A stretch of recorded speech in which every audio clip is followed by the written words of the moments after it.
Tolak tawaran Turki dan Jepang, Megawati Hangestri pilih gabung kembali di klub Red Spark Korea. Teka-teki kemana Megawati Hangestri berlabuh setelah kontrak dengan Gresik Petrokimia berakhir sudah tidak menjadi misteri. Seperti diketahui, Megawati Hangestri berhasil membawa Gresik Petrokimia meraih juara ketiga Proliga 2025 meski masih dalam kondisi cedera. Meski sudah berusaha maksimal, atlet yang dijuluki Megatron itu masih mendapat kritikan netizen. Megawati Hangestri dihujat karena performanya menurun dibandingkan saat membela Red Sparks.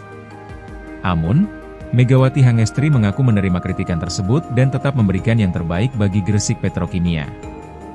Jadi ya udah aku menjalani pertandingan-pertandingan itu kemarin juga dengan legowo aja, ujarnya. Usai Proliga 2025, perjalanan karir Megawati Hangestri di dunia voli yang dulu masih menjadi misteri kini terjawab sudah.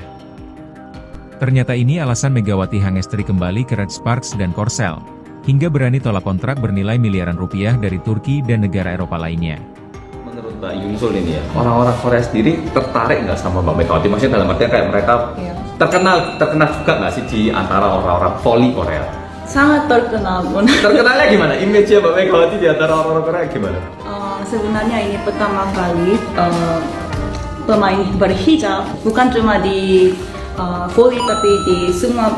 Oh ya? Iya. Di Korea pertama kalinya? Iya, sebenarnya coach kemarin tanya ke aku, bagaimana kalau orang Korea pakai hijab itu sopan nggak? Karena mungkin ada beberapa penonton atau penggemar mereka yang mau berhijab. My name is Megawati Hasan.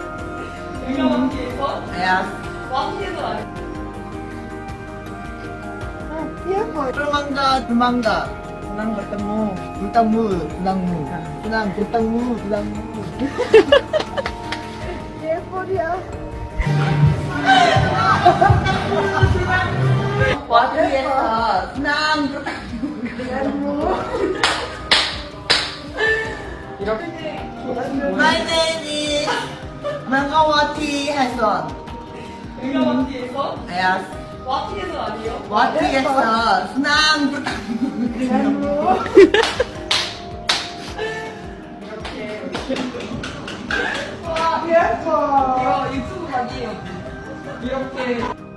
Seringkali kita mendengar sejumlah negara yang melarang jilbab bagi wanita muslimah di beberapa negara di dunia, terutama di Eropa.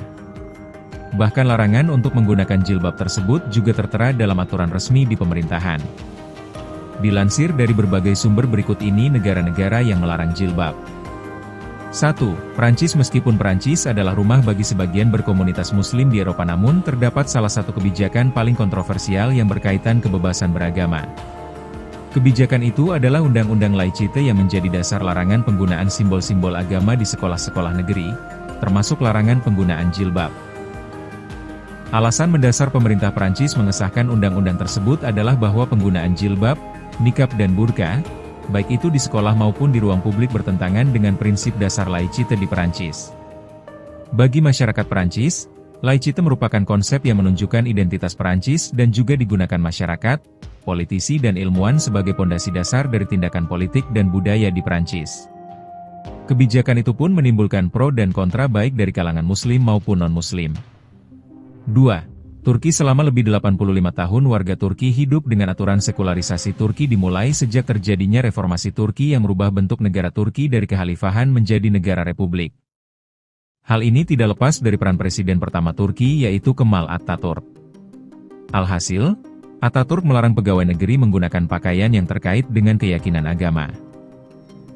Hal ini dibuktikan dari adanya larangan pemakaian kerudung atau hijab pada pegawai negeri dan masyarakat Turki juga atlet olahraga. 3. Jerman. Pada 2003 Mahkamah Konstitusi Federal memberlakukan larangan tersebut pada guru, pegawai pemerintah dan atlet. Majelis Tinggi Parlemen Jerman menyetujui undang-undang (UU) kontroversial yang melarang pegawai publik mengenakan simbol ideologis atau agama saat bekerja.